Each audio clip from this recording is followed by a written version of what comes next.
Want to beat the Phalanx in Demon Souls and make it slither away in fear? Then I've got you covered. First things first though, before you enter the fog wall, there are two enemies with flame swords either side of it.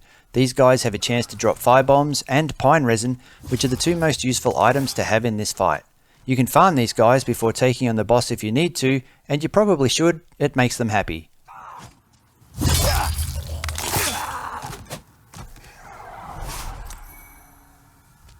Be sure to equip your fire bombs and pine resin to your quick items for easy access. And don't worry about your class, whether you chose Royalty Easy Mode or your friends suckered you into picking a Barbarian, lol. You're going to beat this boss in a third of the time it'll take you to watch this video. Hell, you probably already beat it and are only watching to see why a video on this boss needs to go for more than 7 minutes.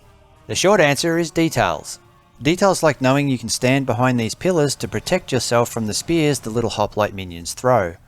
Or details like knowing you can run or walk in a circle around the whole boss area to stay alive. Like, yep, for real, you can just do that. If you picked a magic class, you can easily cheese hoplites from a distance.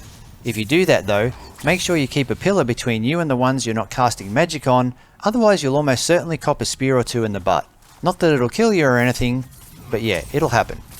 And while we're on cheese, let's talk fire bombs. But first, notice the boss is coming at me all aggressive and confident like.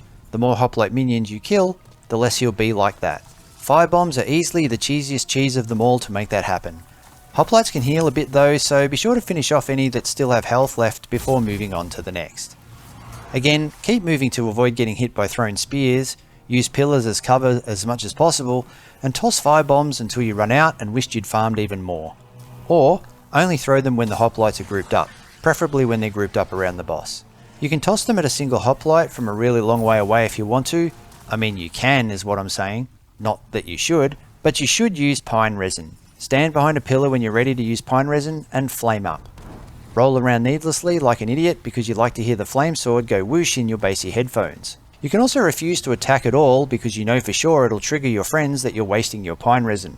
Streamers should definitely do this for extra donations. And now you can go all Game of Thrones on their ass. It's best to do so from behind because, you know, shields and pokey sticks and all that, but while your sword's lit, it really doesn't matter damage-wise.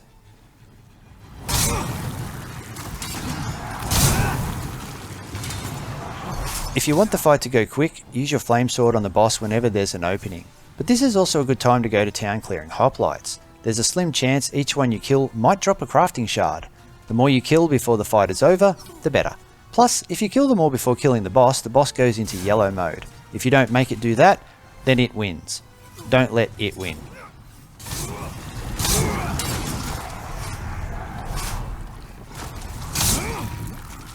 Oh hi guys. If you run out of pine resin, don't worry. Even with a weak source base level rapier like I have, you can kill them with a couple of needle pokes from behind. If you take any hits, just stand behind a pillar and heal. If you're stocked up on fire bombs and pine resin, you'll make the Phalanx very depressed, but if you run out, you don't have to be the one that's depressed. Just run around picking off stragglers from behind one by one. Just be patient about it though. Now about locking on. You don't want to lock on during this fight as a one and done kind of deal. I think the auto lock on was designed by the Phalanx itself. Put simply, it'll get you in trouble. Then you'll have to heal behind a pillar again, and that's more boring than not doing that. But locking on is still really handy if you get used to locking off. As soon as you choose a hoplite to reincarnate, lock onto it. That'll help you more smoothly get to its back. Once you kill it, lock off. Well, I mean, don't lock off if the auto lock on tracks to another nicely placed hoplite, otherwise do. Probably do lock off just to make it a habit. The point is, don't leave lock on, just lock on and off at will. If you're willpower depleted, then maybe leave lock on locked off permanently. It's up to you. Of course, if you've still got fire bombs or you're still rocking a flame sword, then locking on or locking off is kind of irrelevant. Everything just dies. Just take your time chopping them all away, one little snail dropping at a time, and eventually he'll have less friends than you have. And when that happens, well, I gave that away at the start of the video, so yeah.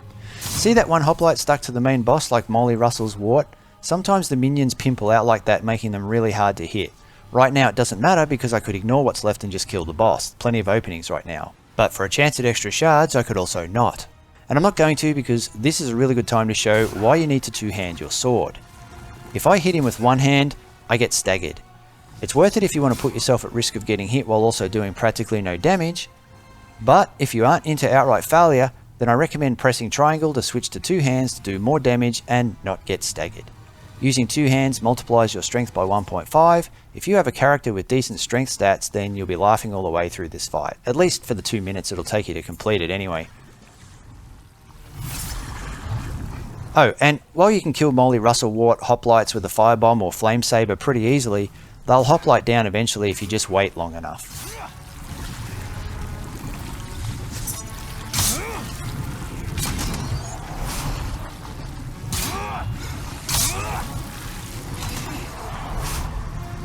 Anyway, here we are. The Phalanx is no longer as pushy as it was. It's trying to run away. It can't do anything anymore, it won't chase you, it can't hurt you, and because it never bothered to learn how to speak, it can't plead for its life.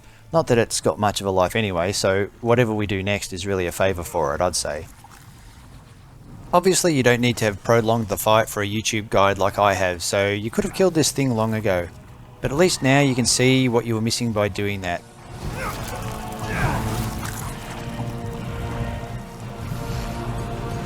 Stop to take a couple of screenshots to spread its embarrassment to the interwebs like Twitter and whatever, and then put it out of its misery.